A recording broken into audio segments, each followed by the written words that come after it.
Hi guys here. John here from Amino Wellness doing a video for you on the myths surrounding diabetes, type 1 and type 2, and the assumptions and stupid, ignorant comments that people make and assume. Okay, sorry, I'm just enjoying my fabulous snack here of Kashi cereal. I love the toasted cinnamon crisp. It's so good. With skim milk. Love it, love it, love it. So, let's get started. So I'm on the Facebook page for the Canadian Diabetes Association, where they did a status asking people to talk about these myths. So I'm going to be using some of the comments to give you a general idea of what I mean. The first one here is by, I'm not going to name the people, just for anonymity. It says, "Ooh, you have diabetes. You must have ate too much candy." And the person also comments back, "Grr, I hardly had any sweets before I got diabetes." Sounds like they're a type 1. Now, it's true. No matter whether you're type 1 or type 2, it's not because you ate a whole bunch of candy. In fact, with type 1s, a lot of them are relatively extremely healthy people. You get it because in type 1, your pancreas does not produce any insulin whatsoever. So to make up for it, you give yourself insulin. You manage your blood sugars, you take care of your weight, you eat good, and you exercise constantly. Now in type 2, this can sometimes be the case, but 1 or 2 candy bars or even 10 candy bars doesn't make you a diabetic. It's usually something that happens over a longer period of time. As you're type 2, it can be linked to the fact that, hey, you're obese. It makes it harder for your insulin to do its work. So even just by losing 5 pounds can make a big difference on your body. For me, I did let myself get too unhealthy and I got type 2 diabetes. But it's not the case in every person. Every case is different.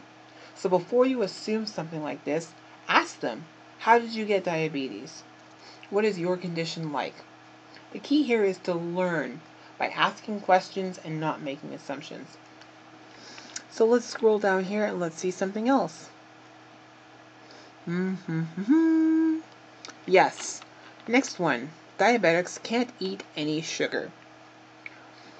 People seem to think that, the 1985 or before, that diabetes was solely because sugar.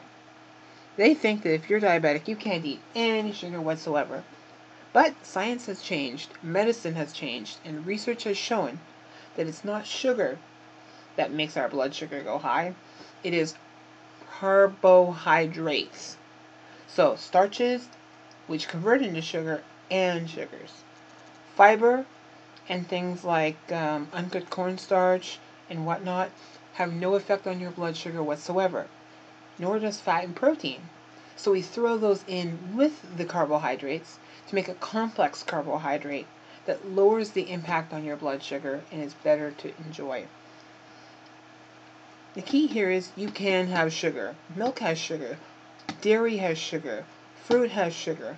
And these are all things you need to eat because they're healthy and good for you. It just means that we can't eat a lot of sugar all at once. For example, I'm not stupid enough to sit down and enjoy a whole Kit Kat.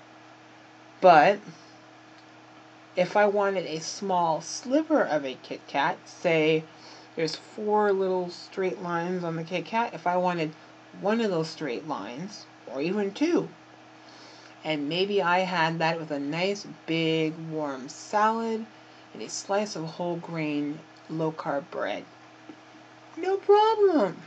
I can do it that way because I'm balancing it out with other foods that lower the impact on my blood sugar. I can't eat sugar.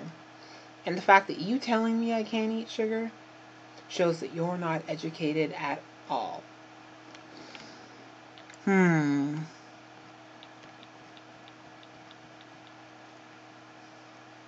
this one I'm reading, somebody said that it's my fault. And this is a very difficult one for me because it was my fault. As much as a million diabetics are going to come out there and say, oh, it's not your fault, you're just ruining it for us. Well, the fact is, I feel it was. Because I had a chance to avoid this, and I didn't. I was extremely overweight at one point in my life. At some point in 2008, I got to just over 300 pounds, and I was eating completely crappy food. I was guzzling buckets and buckets and buckets of Coke and root beer and iced tea, and eating the most unhealthy carbs in gigantic, oversized amounts.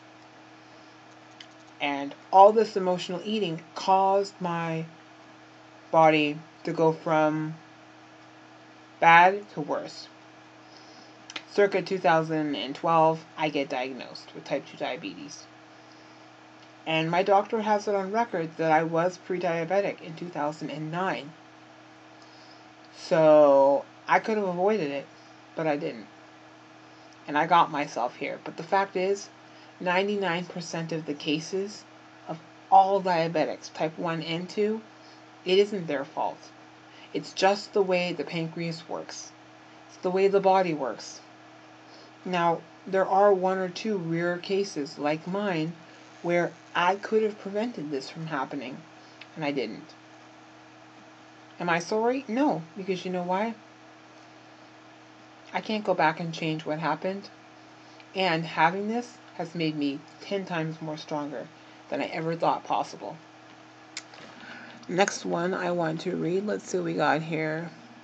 Oh yes, this is talking about the media and its role in diabetes. The fact is, the media really screws around. They feed you a bunch of information which isn't really supported by a lot of science half the time. They see a study that comes out about something and they post it right away. A lot of the times, by the time it gets to the media, it's been so mumbled and jumbled and screwed around that it's not even what they started with in the first place. Don't always believe the media. If you want to learn about diabetes, speak with a type 1 or type 2 diabetic who's had it for a long time and knows a lot about their condition, or speak to a certified diabetes educator or doctor. Also, since every case of diabetes type 1 and 2 is always completely different, and the type of things you go through and the routines and the medications and whatnot are all different, speak to the individual you're concerned about. Because my condition is much more different than person X and Y. So ask me about my condition, and I'll tell you. Let's do one more here. Okay. Let's see. Eating too much sugar causes diabetes. You can't drink. Alcohol lowers your blood sugar. Yes, I have had this a couple times. Not from my best friend, but from other people in my life who I want to have a sample of a drink or one glass of wine. And they tell me, you can't have a drink. That's going to lower your blood sugar. I would love to have lowered blood sugar. So by all means, throw me the wine, bitch. I want a drink. Because sometimes you feel high. You need something to balance it out. The fact is, I can have alcohol. Anyone that seems to think as a diabetic you can't is stupid. But I have to limit the amount of alcohol. I'm not 21 anymore. I can't go to a club and have 30 porn star shots and 10 orgasm shots and feel on top of the world. No.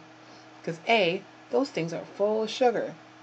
But if I stick to something simple, like a single glass of wine, or 2 glasses of red wine, or a light beer, or a shot of vodka in Diet Coke, or a vodka and soda with a wedge of lime, perfect.